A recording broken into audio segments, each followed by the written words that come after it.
కూడా మనలలో ఒక్కలే ఉన్నారు కాబట్టి దయచేసి ఓపిక పాటించాలి. అమ్మలకు ముందుగా చెప్తున్నాం, మీరు అయిపోతుంది ఉండదు అనేది ఆలోచన ఏమి ఉండదు. చివరకు 5 మంది మిగిలిన 5 మంది కూడా ఇక్కడ వంట చేసి పెట్టే వాళ్ళు కూడా మనకు ఉన్నారు. అంత మంచి సమితి సభ్యులు ఇక్కడ ఉన్నారు కాబట్టి దయచేసి మీరు అందరూ కూడా ఇబ్బంది పడద్దు. అందరికి ఉంటుంది. మనం ఏ విధంగా అయితే ఒక మంచిగా ఇక్కడ వచ్చినామో మనకు ఇండ్లకు చేరినంత వరకు కూడా మీ ప్రతి గ్రామంలో ఉన్నటువంటి పెద్ద మనుషులు కానీ సమితి సభ్యులు కానీ ప్రతి ఒక్కరికి కూడా మీకు అందరూ కూడా చూస్తూనే ఉన్నారు కాబట్టి దయచేసి మీరు అందరూ కూడా సమయాన్ని పాటించాలి.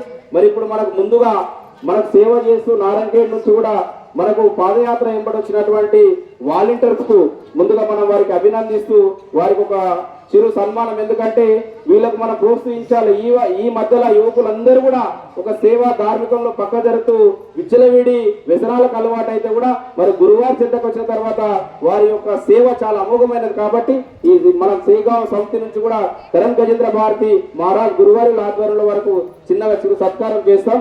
దయచేసి మీరు ఎవరెవరు ఉన్నారో మన పురుషోత్తం రెడ్డి, మల్లేష్, పురుషోత్తం మీరు ఎవరెవరు ఉన్నారో మీరందరూ కూడా ఒకరొకరు ఎవరైతే వాలంటీర్స్ ఉన్నారో వాళ్ళందరూ కూడా ఇక్కడ గురువుగారి దగ్గరికి వస్తే మీకు చిరు సన్మానం చేసిన తర్వాత గురువుగారి ప్రవచనం ఉంటుంది. గురువుగారి ఆశీర్వచనం అయిన తర్వాత మనం ప్రసాదం తీసుకుందాం.